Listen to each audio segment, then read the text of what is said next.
Os 4 Evangelhos. Parábola do semeador. Explicação dessa parábola. Terceira parte.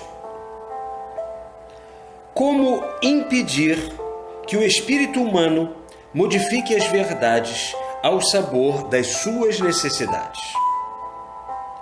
Como impedir que o homem explore o homem? Que o inteligente domine o crédulo, que o forte esmague o fraco e que, para consegui-lo, empregue os meios a seu alcance.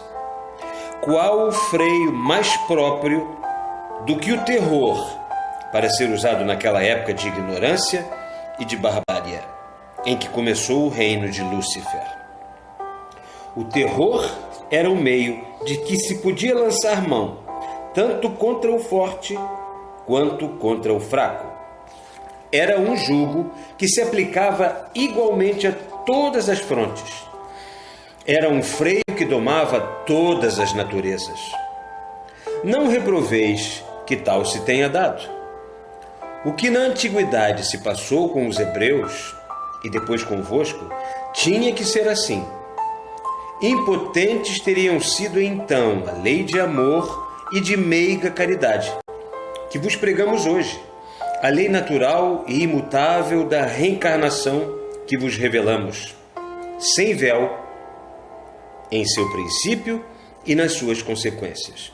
Leis que, pela reparação, pela expiação e pelo progresso, vos mostram o caminho que tendes de percorrer, para entrardes purificados e santos no reino dos céus, isto é, para chegardes à perfeição. Leis que vos mostram o Deus de amor, o Deus paternal e bom, conduzindo-vos pela sua onipotência ao seu seio, sob a ação da sua justiça, da sua bondade e da sua misericórdia infinitas. Ao fogo das paixões humanas foi preciso contrapor um fogo ainda mais ardente, capaz de abalar aqueles homens de ferro, que sem isso se houveram estrangulado uns aos outros desapiedadamente. O que se deu tinha que se dar. A fonte era boa, mas o homem a turvou, e o lodo das paixões humanas continuou a escurecê-la.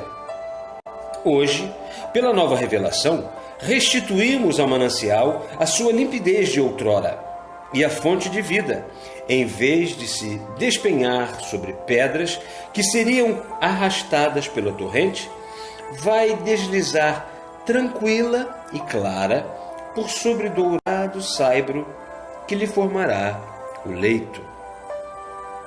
Nada mais dos vãos temores, úteis todavia naqueles bárbaros tempos.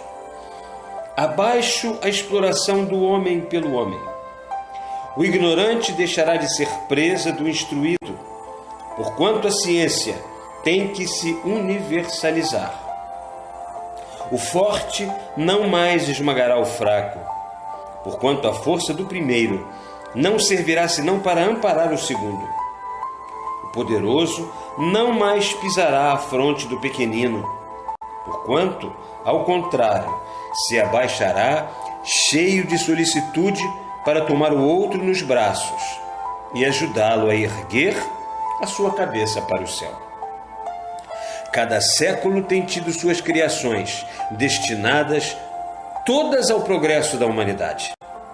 Comparai, julgai, aproveitai, mas não reproveis.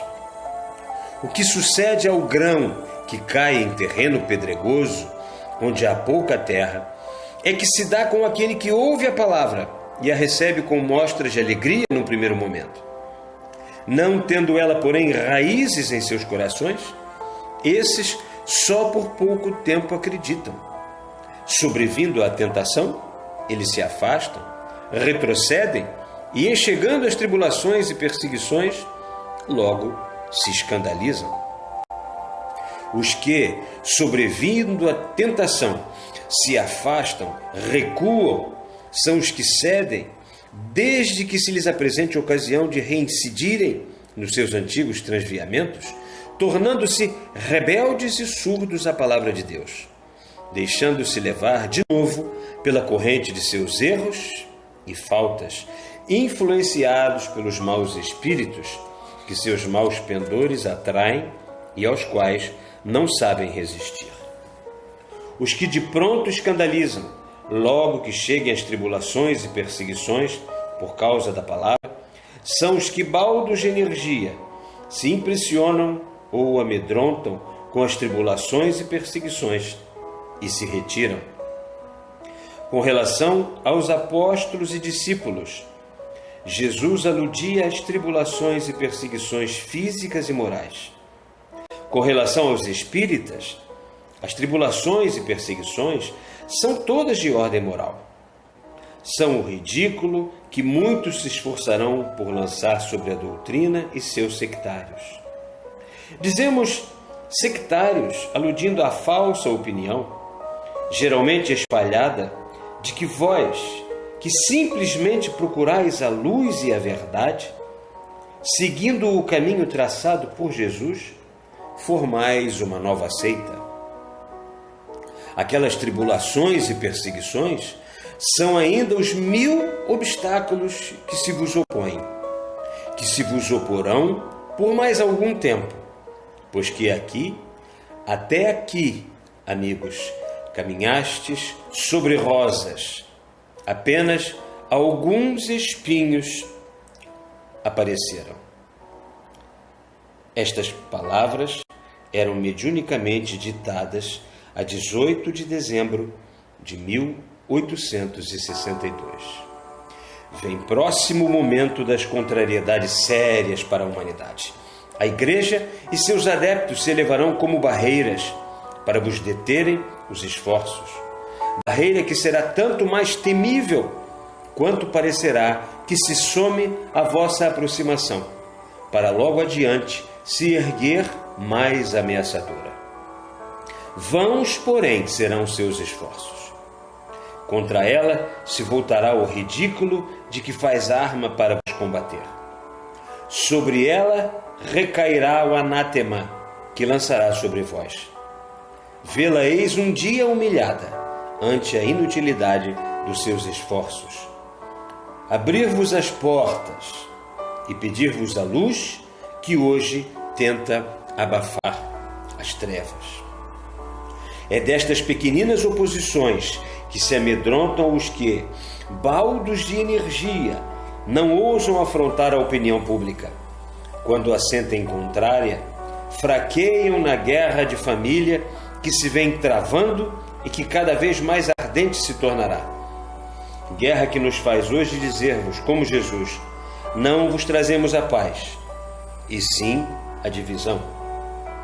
Não se tornem, pois, pedra de escândalo os que se encontram às voltas com essas oposições domésticas e não abandonem a pugna, se não querem perder a parada.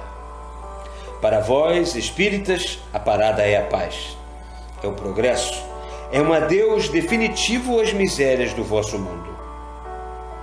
Não abandoneis, pois, a luta, oponde a doçura aos ataques íntimos, a razão, a firmeza e a dignidade aos ataques exteriores.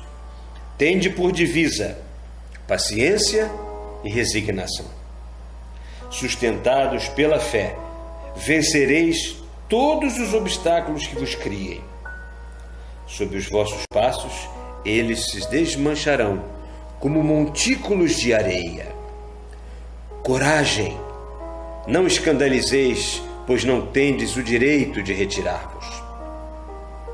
O grão semeado entre os espinheiros representa aquele que ouve a palavra, mas deixa que os cuidados do século, as preocupações, a ilusão das riquezas, os prazeres da vida e as outras paixões a abafem e impeçam de dar frutos. Aqueles em quem, desse modo, a palavra é abafada e não dá frutos, são os que tudo sacrificam aos instintos e apetites materiais, que dão causa à predominância da matéria sobre o espírito, ou mesmo à escravização do espírito à matéria. Os que são designados pela terra boa, onde é semeada e cai uma parte dos grãos, são os que escutam a palavra de Deus, a compreendem, aceitam, guardam, põem em prática e fazem germinar pela paciência e frutificar na proporção de 100, de 60, de 30 por 1. A boa terra são os que, de conformidade com o seu desenvolvimento intelectual e moral, se esforçam por pôr em prática a palavra de Deus, semeada primeiro pelo seu Cristo, depois pelo Espírito da verdade. São os que a fazem germinar pela paciência, isto é, são os que, tendo maus pendores a combater, se aplicam com toda a perseverança em os combater e substituir pela boa semente. A lei de amor é isenta de egoísmo. Jesus pregava às multidões para que suas palavras fossem ouvidas e encontrassem a terra boa. Do mesmo modo, vós outros, novos discípulos do Mestre, deveis hoje elevar a voz, sempre que puderdes, esperar que ela seja ouvida. O grão produzido pela semente lançada em terra boa tem que ser, por sua vez, semeado, a fim de que produza colheita abundante. Eis o pensamento de Jesus. Aquele, pois, que representa a boa terra, de cujo seio brotou o bom grão, deve fazer a colheita e empregá-la, semeando nos seus irmãos os grãos colhidos, o que quer dizer operar neles, primeiro pelo exemplo, depois pelo ensinamento, pela palavra, o desenvolvimento intelectual e moral que adquiriu. Graças a Deus.